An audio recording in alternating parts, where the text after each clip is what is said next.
Hello everybody. In this video, let us discuss the breathing mechanism. This is the first step of respiration in human body. This is external physical process. Let us discuss which respiratory organs are participating for breathing process. How the mechanism is going on. We all know that the breathing includes inhalation and exhalation. It can be easily observed by us because thorax shows alternate expansion and contraction. Thorax means the chest cavity where the lungs and heart are located. Breathing is also involuntary in action, though it can be prevented for a brief period. Rate of breathing is controlled by respiratory center which is present in brain. Expansion of thorax causes fresh air to be drawn into the chest cavity, and contraction of thorax causes the pushing out of whole air. The lungs themselves can neither draw in air nor push it out. Instead of chest wall and another flexible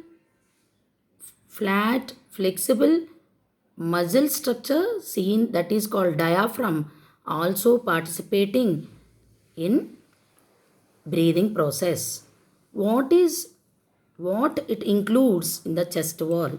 Chest wall includes the ribs, the bone-like structures. These are just looks like a case. See in the picture. These rigid rib bones are attached in the chest cavity.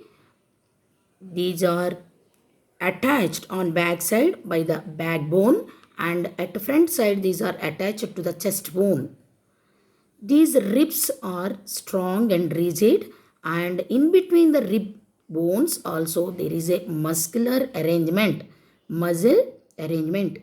These muscles also, by contracting and expansion, participating in breathing process, so that including rib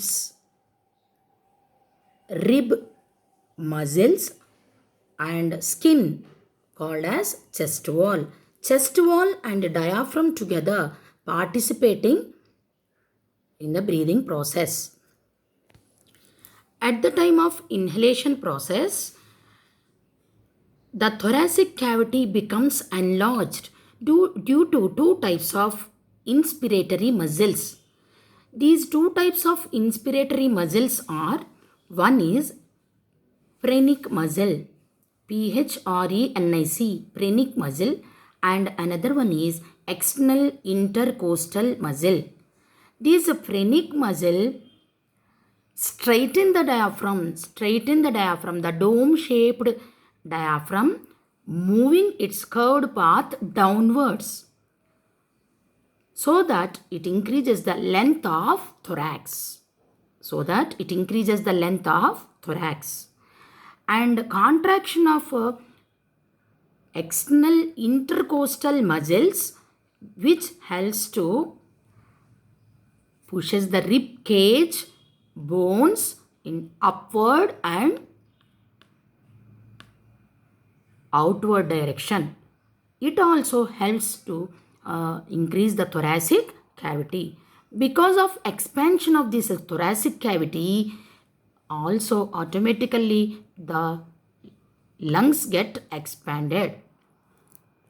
In this inhalation process, because of expansion of these lungs, air pressure inside the lungs may be reduced. Because of that, the lower pressure is applied inside the lungs than the atmospheric air. Automatically, the air moves from higher pressure area, that is from atmospheric air, to lungs inside the lower pressure. The movement of air from outside to inside takes place from higher pressure to lower pressure. This is called inhalation process. Now in the exhalation process, it is throwing out the whole air from the lungs after exchange of gases. Expansion, the exhalation or expiration is a passive process caused by relaxation of inspiratory muscles. The relaxation of inspiratory muscles causes reduction of thoracic cavity. Automatically the lungs become shrink, means the space inside the lungs becomes reduced. In the reduced lungs area, the air pressure is higher than the atmospheric pressure, so that from higher pressure area to lower pressure area the air moves. So here the exhalation process is done. Like this, by inhalation process, exhalation process, by the help of rib bones, rib muscles and diaphragm, which completes the breathing process. The breathing process is the first step of human respiratory